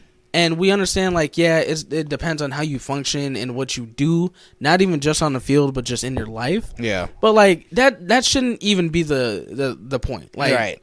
Comeback player means like you're able to come back into the game and make a difference. Yeah. Baker, first year, he bounced around from Cleveland, then he went to I don't remember there L.A. He was with the Rams. Then he signed. With Brady retiring for good. And them needing a big-time QB and Baker stepping into Brady's shoes, he led them to a positive record and beat the Eagles in the wild card. At home. And he should have beat the Lions, too. Yeah. If he didn't throw that pick, unfortunate. Yeah. But Baker... They had a chance. Baker's that one. And then, like, Joe Flacco, whatever. He was with the Jets. He didn't play. That doesn't matter. Exactly. He was their third stringer. They had third string. Then he got cut or released, sitting on his ass on his couch, and then he came back. Like, hell yeah, bro. Like, come back. Do your thing. Like, respectable, but you didn't play the full season. That needs to go to someone who played every single game. Which I can understand. Because, like, come on. The Browns went through Deshaun Watson, injured. Fucking Dorian Thompson-Robinson, Dorian Thompson-Robinson. P.J. Walker, injured. And those, like, the two backups were actually pretty decent. Like, I liked seeing what... DTR was not bad. P.J. Walker could handle it, I thought. Like, neither one of them would have probably gotten them to the playoffs, but they were definitely good backups. But 100%. like having an old ass Joe Flacco who we haven't seen play in years come back, lead this team and have them looking excellent, lead them to the playoffs, that's commendable, bro. But I can't disagree that Baker played the whole season. He wasn't in, the best the worst. How can I say it? He wasn't in the one of the like better conferences to like actually like make it seem like he. Right. Well, it was like it wasn't like him for being if he was on the Panthers and did this shit and turned them even if they didn't make the playoffs, they were like 7-9. Any other team but the Bucs, bro. Because the Bucs have a squad. They literally just needed a QB. Yeah, that's literally what we were talking about last year. Was the Bucs are a QB away from making another run? And it's like this. The Falcons are damn near the same way, bro. They have Bijan Falcons Robinson. have a couple holes. Like they need some one better more wide defense. receiver and defenses. It's like you have Kyle Pitts. You have Kyle Pitts. Who they don't even use, bro. You have Kyle Pitts, you have Drake London, you have Bijan now as your back. All you need is a solid QB and a slightly better defense. You're there because they could have easily battled atop of that fucking conference. Yeah, and then the Saints, conference is terrible. The Saints got their QB. They just need. They need this wasn't their year. Do you trust Carr could actually lead them to somewhere? I think Carr can lead them to the playoffs. I don't think he'll make a deep run. I think he can make it. I think he could probably win a wild card game against a shittier team, like a Commanders team. Commendable, because I don't know. He played in the AFC versus Mahomes. He played Mahomes twice a year. Yeah. He put up a fight. He played against Herbert twice a year. Obviously, Russell Wilson. I can commend him just because they have Chris Olave. They got Michael Thomas when he's healthy. Alvin Kamara, who's their defense is considerably a top 5 running back in NFC. Hot take. Yep. No, that's not hard. That's they got some dudes on that squad for sure. Hell yeah. And we were definitely talking about it on our other podcast episodes. Make sure y'all tune in to our last You guys don't even podcast. understand how much we connect other shit we talk about into the future ones. All right. Next question. Coach of the year. Obviously, that went to Kevin Stefanski and the Browns. Didn't like that. Honestly, DeMeco Ryans and Dan Campbell, for me, were the two that I would like to see. Yeah, because Dan Campbell, for me, was as much as I hate him and hate the Lions, he was the right pick. Wait. Honestly, think about it, too, though. Before C.J. Stroud, the Texans were 3-13-1. So were the Lions. True. As soon as Stafford left. But look, they got. It's an even draw, though. You got to think about it. I said they got a pretty established QB back though in Goff. We've seen Goff battle with Mahomes. Yes, putting up high scoring battles. They didn't know what C.J. Stroud could do yet because he was a rookie, bro. True. With a rookie coach, and then he led them to, dude. Mans keeps dropping his bro. C.J. Stroud led them boys to being 10-7. They were 10-7. I'll say they got lucky because if the Jaguars kept up their production, they could have probably ended 12-5. Yeah. But they got lucky to be atop the NFC or the AFC South at 10-7. Yeah, and then won a playoff game. Yeah. That's truly underrated. I mean, they were playing for their playoffs the last couple of weeks, so this which I respect. Pretty much. So like, I understand the Dan Campbell situation too. It's 50-50. But it's like you have such a stacked squad too in the Lions. So like they were after they beat the But Rams, you think about it like this: they had Amon-Ra as their wide receiver. They had Josh Reynolds, and they had T.J. Hawkinson, but he got traded to us. Yeah, they didn't have a fucking good tight end. They drafted Aiden Hutchinson a year before, so they're starting their like rebuild / in-win kind of like thing that the Vikings are doing. And you can see that defense turn up the last half of that. Yeah, their run defense is great. Season. Yeah. And they also added C.J. Gardner-Johnson, Cam Sutton, which I think is ass, but C.J. Gardner-Johnson is good. I think Kirby Joseph's a dirty dog. I think he's a good player. He's a good player. Piece of shit, but he is definitely dirty. Like, the Lions are going to be But then, you got tough. their upgraded defense, and then, boom, you draft fucking Laporta, you draft Jahmyr Gibbs, you have David Montgomery. Yeah, you trade for Montgomery. Yeah.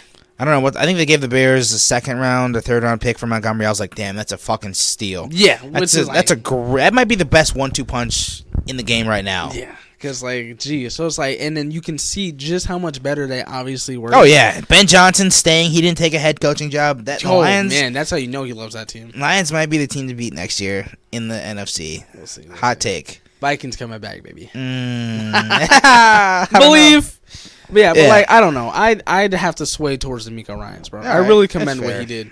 It's just I feel like it's a different situation having a rookie QB and a rookie wide receiver leading your team rather than having a decently established QB in Goff, and then you already got a few hitters and really good rookies in Gibbs. That's and fair because Goff's also been in the Super Bowl and shit. Yeah. So I'll give that one to you. I think. But Dan Campbell easily close second. Yeah. Stefanski, I don't think deserved it. No. I mean, I get the adversity. Battle, whatever. Going through QB, you're not the first coach, bitch. Yeah. The Vikings went through the same shit. You're lucky, bitch. Yeah. Defensive Player of the Year, Myles Garrett. I think he had a hell of a year, but also think T.J. Watt should have won it. Parsons was in there, Max Crosby, and Roquan Smith. The fact that Danielle Hunter was left out after being second in sacks pissed me off. Myles Garrett was not top 5 in any major stat, bro. Pretty rigged, just saying. It's T.J. Watt, what does he have to do to get his award, bro? Yeah, it either should have been T.J. Watt or Danielle Hunter. I mean, and it doesn't make sense Danielle Hunter didn't get love, bro. He was damn near tied as a sack leader for a while, getting hella tackles. What more do you need the man to do? Mm-hmm. And, bro, the Browns had one more win than the Steelers. And T.J. Watt went down, to be fair. Yeah, he missed that playoff game versus the Bills. And that made a huge difference. Let T.J. Watt come back. The Bills still win, but probably not by 2 touchdowns. Yeah, no, I think it's a 1-score game because he's a game wrecker. Yeah. For sure. Because then you got to plan around T.J. Watt. Because, Myles Garrett is a tank. He can definitely do it. But you also got to think, the Browns do have some other good defensive players. They got hitters, bro. They act like they don't. Dude, they just got our guy, Za'Darius. Yeah. Well, was Zadarius Smith really that big of a fucking? He played well. He did. He did good. But he played like shit for us. Yeah. What the fuck? I don't care. I didn't want him here anyways. But I definitely think it should have swayed in T.J. Watt's direction. Facts. Is Brock Purdy for real? We've kind of already went over this. Yeah, we don't got to talk about it.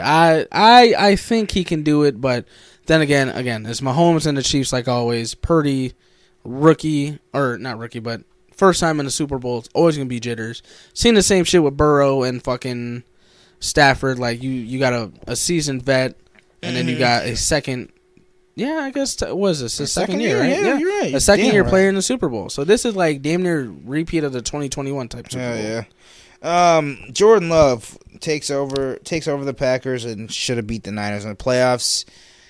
Yes. Now, how do we feel that they were leading the game for a while with a decent margin, and then a rookie mistake happened to where he just floated the ball when he didn't need to, and it just happened to get into the Niners' hands. So I actually kind of went on a rant. I didn't actually watch that game at all because I think the Bills lost that day, or I don't know. No, but we were at what's it called, the Fox Place or whatever.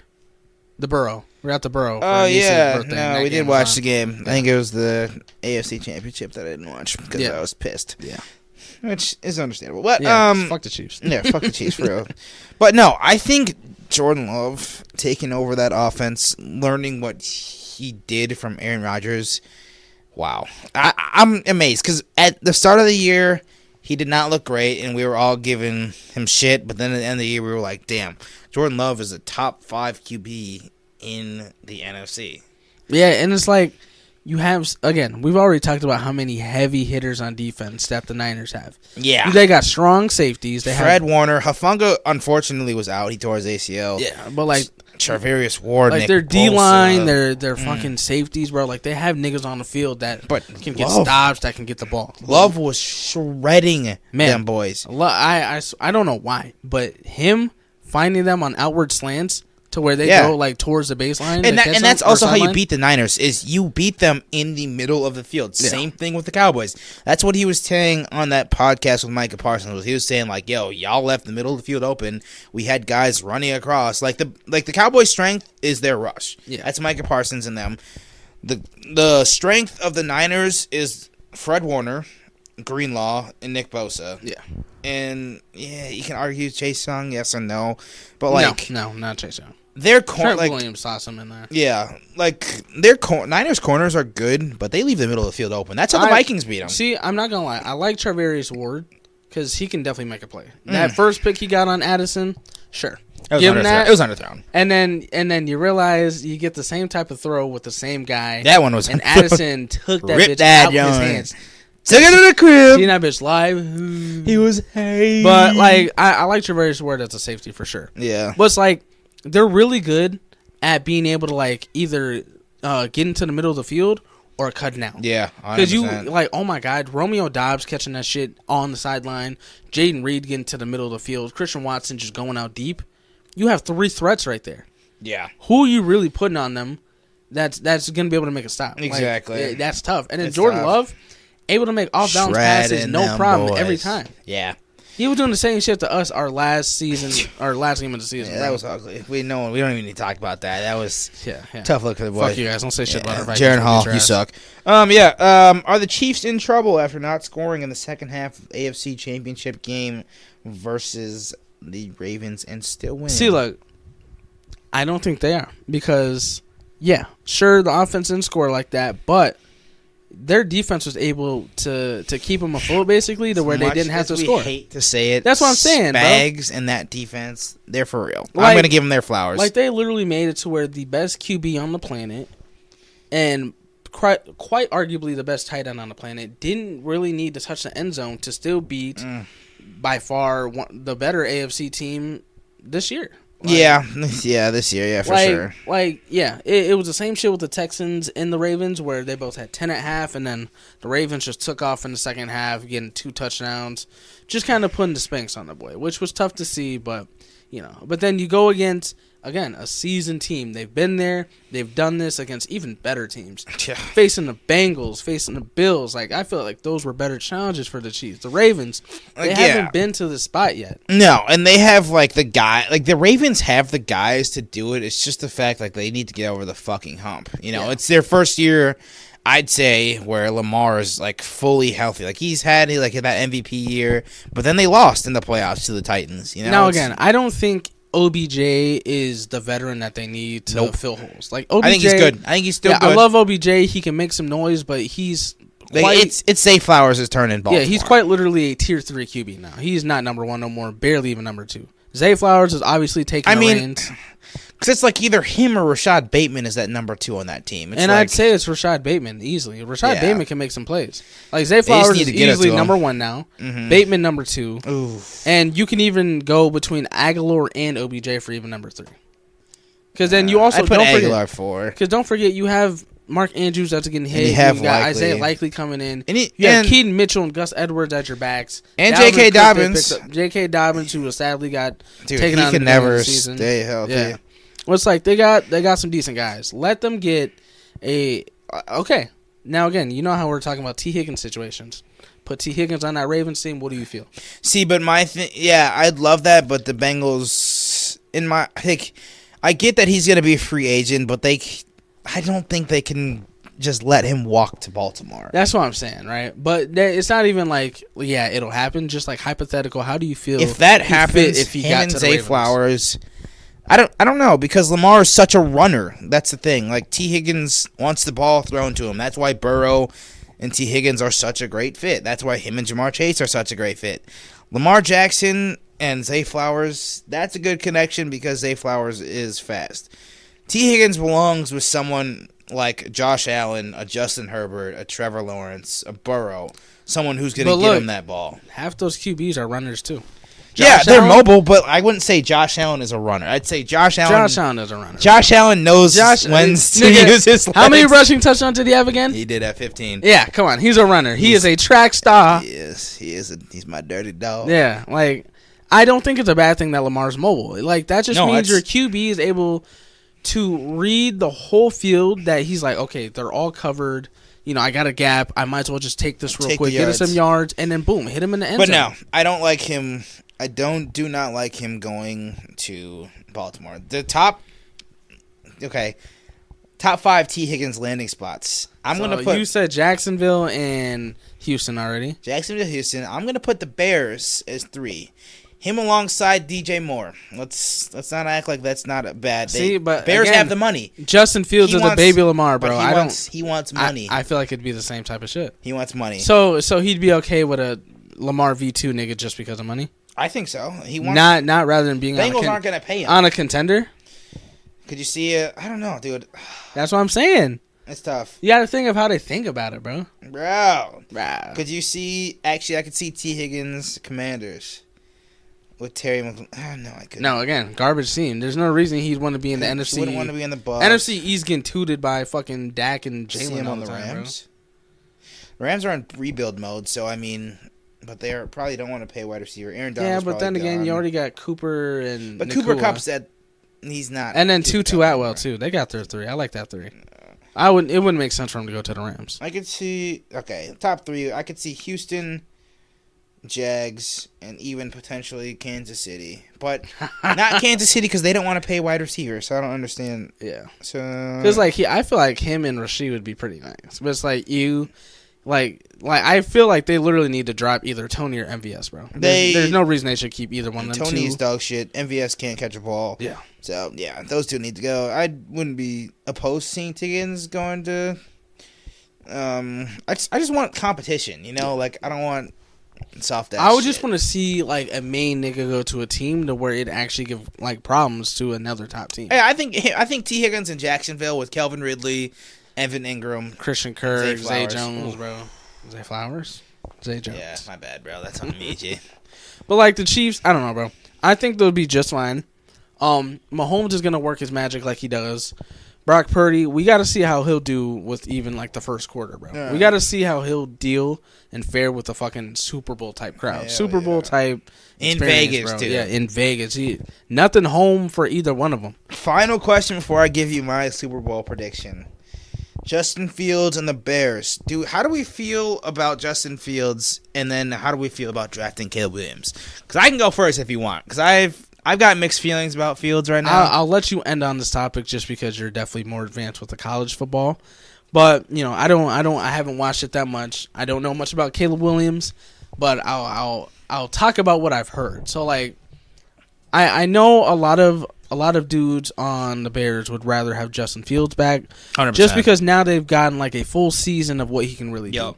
I'll say like, yeah, that first fucking half of the season, terrible. Probably some of the worst like Fields ball I've ever seen him play. From like 100%. The end of last season to the first half of this season, probably the worst version of like Justin Fields you can have. But after like he comes back from that thumb injury that he got from us, he was looking amazing, bro. He can actually float the ball down to Moore, float down to Kmet, even Darnell Mooney at times. He can, get the ball off to the backs. Yeah. He can actually run it well to when he needs to run it. So it's like, would you rather keep the guy that the dudes on the team are now okay with and understand, or would you rather them kind of get like another type of guy like him and then have the same type of situation and then having to be in the same type of situation? Right, and that's kind of where my head is at too. Is like, I don't think Justin Fields, as much shit as we did give Justin Fields during the season. He's better than what we think he really is. 100%. I think he has a strong arm. I think he has great usage of his legs. He just doesn't get through his reads.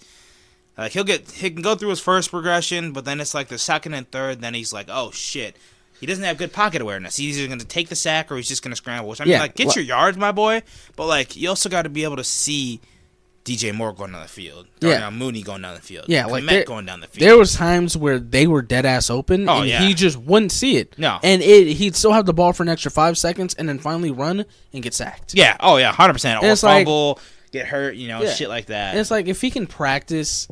Like, have niggas come, like, just practice having, like, hitters coming at him. Right. And being able to see, like, how fast he can get the ball off. Right. We see that in the league, you need to get it off in 2 to 3 seconds at most. Oh, 100%. You can't, like, you have to be elite to even keep it for 6 to 7 seconds. Right. So that means you have a decent O-line and or you're able to, like, escape the pocket and evade throw on the run, shit like that. Like, but, like, he can't. He can't throw on the run. He's not that guy. As soon as he sees contact, like, he's trying to scramble and it doesn't end up well.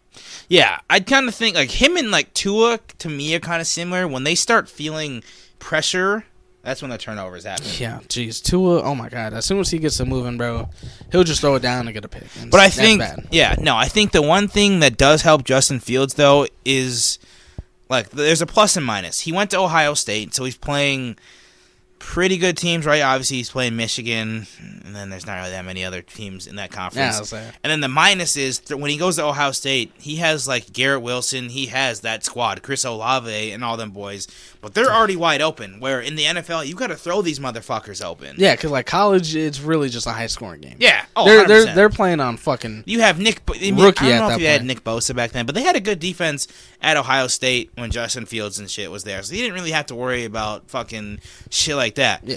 Where it's like Caleb Williams in my mind, like he played at Oklahoma, so he's playing Texas, he's playing like those tough teams, and then he transfers over to fucking USC, or he's playing UCLA and like other teams, teams Utah, on the lesser side, yeah. Where like Caleb Williams has great progression, he can see like when the pocket is closing. He can feel that. He knows when to scramble, and he knows when to get the ball off. Like, he can throw the ball on the run.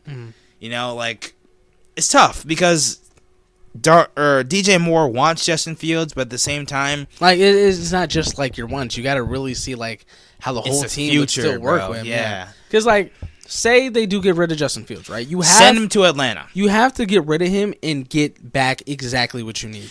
So... My ideal landing spot for Fields would be Atlanta, right? He's from Atlanta. He does not like playing in the cold. He's already said that before. Yeah, just like get him to a team that, dude, doesn't him have in much. Atlanta would be great. Shit, get him to Washington. Him to Washington would be great. Washington, I think, holds the 3 or 4 pick. They're up there. I think they got the 3. We should look up the draft order for me. I know it's Chicago 1. Is it New York Giants 2? Might be the Jets. Might be in the top 5. All right, so our bad. Yeah, we're gonna. So the Bears have the number 1 pick. Yep. Commanders have the number 2 pick. Okay. Patriots number 3. Cardinals number 4. Chargers number 5. All right. So here's how I think the draft is gonna go. Caleb Williams is gonna go 1. Yeah. I think Drake May is gonna fall in there. I think Jaden Daniels is going to fall in there. MHJ is going to be in that. He's going to be 4 to the Cardinals, I think. More than likely. Brock Bowers, Georgia tight end, is going to be 5, which opens up the gate for J.J. McCarthy and Michael Penix to still slip back. True. Because, like, again, there was a lot of niggas that slipped back in, like, the 2023 draft that no one expected. Oh, hell yeah. Like Puka? Yeah. Hell yeah. So Sam Laporta? Like, there's a lot of sleepers that can get got towards the end. So, like, yeah. And again, like the niggas you think can pan out, they might not be that it's great a hit their or first miss. year. Yeah, it is a hit like, or miss. We can't say if Bryce Young is a bust yet. But again, like he has no weapons. Yeah, no 100%. weapons. Not that much going on in Carolina. So of course they're not going to be great. Exactly. But like also he's not that ready yet. Nope. You gotta like there's some niggas that can come out ready. Some niggas that need time to progress, bro. Yeah, I mean, it's hard. If I was the Bears. You know, I think I'm going to... number 9 pick, too, the Bears. Yeah, so I think I'm going to trade Justin Fields to Atlanta. Get another pick in the first round. I'm taking Caleb Williams. He's going to be my franchise QB. Because Atlanta does have the number 8 pick, too. So you trade back. Oh, yeah, so hell yeah. You get that. Yeah, so they could just pick swap. Yeah, so pick swap. Because then the Bears would get basically 8 and 9. Which would still get them pretty good. Like, they could get just defensive niggas. Hell yeah. So you could get Caleb Williams. You could get a corner, or even maybe you could actually probably get another wide receiver, like that Washington wide receiver. They either get a receiver. Dunze. They could trade that pick and get, possibly another top receiver, if anything. Right. And the Bears need weapons. They also need help on their O-line. But like I'm liking how their defense is looking. Just again, we talk a lot about how the Vikings get fucked up, but dude, they were picking us off like crazy. They were like holding a lot of our guys. Shout out Josh Dobbs. Yeah, like Mr. INT. Mr. I yeah. Four like, come on, they had 3 interceptions. They were holding us, bro. Yeah. So like their defense is definitely they got players. You know what I'm saying? Like they got. Hey, hot take. They could be like the Lions to completely turn it around. Look a lot better to start the season. I won't say they'll end the best, but they could definitely start out a lot better. I think with the right QB, a couple more pieces on defense. Here's my again, I think you're right. They have the cap space. That's why I said a T. Higgins to Chicago would be not a bad idea. I'd like to see what they do first in acquiring people before they even were to look at T. Higgins. Because imagine they don't get as much as we think they get. It's not worth the time. Fair. Well, like, come on. Let them draft well. They make some good moves if they do. And then you got off-season acquisitions. Right. Then you can make a lot more noise. Because, again, they're not a team that has like a lot of stars besides more. Right. You can get plenty of niggas if you needed to, if they wanted to come there. For sure. You ready for my Super Bowl prediction? Here we go. NFL segment. Before we end the NFL segment, let's hear it. Ephraim with the bomb. As much as I hate the Kansas City Chiefs, I will be taking Patrick Mahomes and the Chiefs to upset the Niners. 27-24. I think Brock Purdy throws a late INT. Chiefs get it. Love? Chiefs get it. Go down the field. Butker kicks a game-winning field goal. They have 13 seconds left on the clock. Niners can't do anything. Mahomes gets ring number 3. Okay. So, again, at the beginning of the episode, I already said I'm taking Brock Purdy and the boys. Bang, bang, Niner gang. Now, my score prediction, right? I do think it will be high scoring. You think so? I think Purdy will take the Super Bowl well. Whoa! Like, he has weapons, bro. Whoa. There's no way he can't. Okay, valid. So I feel like he'll be poised enough to make some good reads. Chiefs are allowing 13 points a game. That's what I'm saying. He might have a few slip-ups, but again, they are impossible to like fly away from, bro. Hell yeah. They'll make it come back. So I don't think the Chiefs will score a lot. I'll give them a few touchdowns and a field goal, right? So say 24. Maybe an OT Super Bowl. It might be 24-24 OT. Niners coming up in the end 30-24. Why the fuck did you say 30-24? Because they don't add the extra point. You don't need the extra point. You think they're going to go to OT in the Super Bowl? I feel like they could go to OT. Damn. Bro, because look, Mahomes, right? He's going to score back every time. The Niners can score, he's going to score right back. But then again, high-powered offense on the Niners. Ayuk is going to make something happen. CMC is going to make something happen. Debo can make something happen.